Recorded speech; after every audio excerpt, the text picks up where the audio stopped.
Hey guys, I'm Disney Dad, and today in this video I'm going to talk about things I will never ever do again at Walt Disney World. Hey guys, I want to mention before we start this video, on this channel I cover a lot of Disney planning videos as well as Disney up and coming news. So consider subscribing down below to help support the channel and also get all the latest updates. Now let's get started. Now this might be an obvious one for some people, they just don't get it, and that's you don't want to go to Disney World on holidays. Disney does amazing things on holidays, but you could not pay me to be in the parks at any of them. Christmas Day, the 4th of July, New Year's Eve, and just about any other major holiday sees people flocking to the parks, making them crowded and overwhelming, and it's almost impossible to enjoy anything. Instead, we visit around major holidays. Mid-November is a great time to see the Christmas decor without dealing with the stress of being on their Christmas Day. This next one is great for the first-time Disney goers, but for me, it's something you must do, and that is you need to research and plan your vacation. Going to Walt Disney World or Disneyland is not one of those vacations you can just show up for. You may think you're an old Disney pro. You went as a kid after all, and you're very familiar with Mickey Mouse. But going to Disney requires knowledge you might not possess, which is where to eat, what rides to go on, what time of the day to be at, and what time of the month is best to know in advance.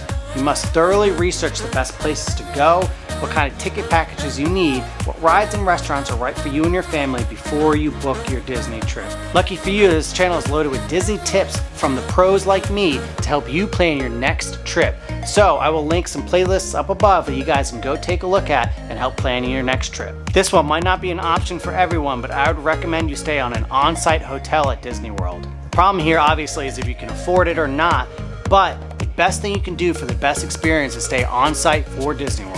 If you are able to stay at a Disney resort, not only are these resorts expertly themed and fitting for travelers of all ages, but there are a lot of perks to staying at a Disney resort. You get transportation to and from the parks and early admission before the general public. This will give you an advantage in knocking out a few rides first thing in the morning, and you may even be able to ride some of the best Disney rides of all time more than once before the rides get ridiculously long. I also have some great videos about what rides to ride, using your morning passes, aka magic hours, and all the information you'll need that I'll link up above. Also some of the best hotels that you can get at Disney World, and also some of the worst hotels.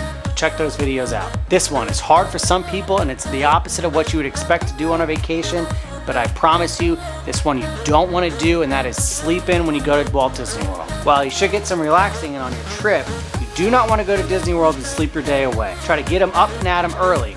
Parks are less crowded in the early morning and late at night. If you're finding that you're struggling to get through the day, you can always go back to your resort for your midday nap.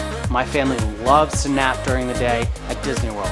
It's a great way to extend your morning and evenings by getting a little bit of rest from getting up early. By getting up early, you take advantage of magic hours, and also you beat the Florida heat. And let me tell you, it gets hot down here.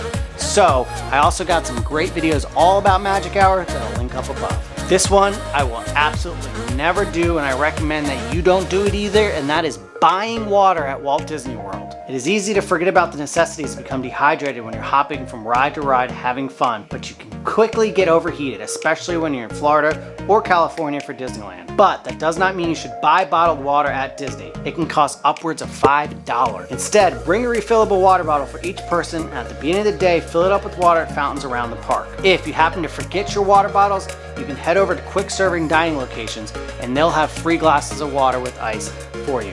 Also, it's a great way to fill up your water bottles with ice water when you need it. I absolutely love and recommend this water bottle. I'll put a link down in the description for you. This is my go-to. This will absolutely keep your water ice cold from the morning all the way to night, even in the Florida heat, because it's vacuum sealed. I love it, and you will too. This one is a newer professional hack, but also a necessity during COVID in these times. But you're gonna love it, and that's mobile ordering. You'll never have to wait in line for food again. You can basically avoid all lines altogether at Disney World. Not only can you book your food like fast passes, but you can skip the line altogether and just walk up and grab your food when you use mobile ordering. Using the My Disney Experience app on your phone, you can order from the quick service locations at all 6 Disney themed parks. Once your food's ready to go, you get a message on your phone, you walk up, you grab it, no lines. This one is huge, and I cannot understate this. If you have kids, you cannot overplan your day when you're going to Disney World. While we always preach to make a plan on your holiday, not doing so is almost as bad as overplanning. The kids are already overwhelmed with everything that is going on. They do not to be pressured into staying up late and getting up early just to get your money's worth. Like I said, getting up early is great, but you can't push your kids too far. Kids need their sleep after all. Whether they want to admit it or not, their little brains need a little break from overstimulation, and there's a lot going on in these days. Having a pool day scheduled in your long vacation is a great way to take a break from the park, utilize some of the beautiful resort, and that way you're ready to go for your park days.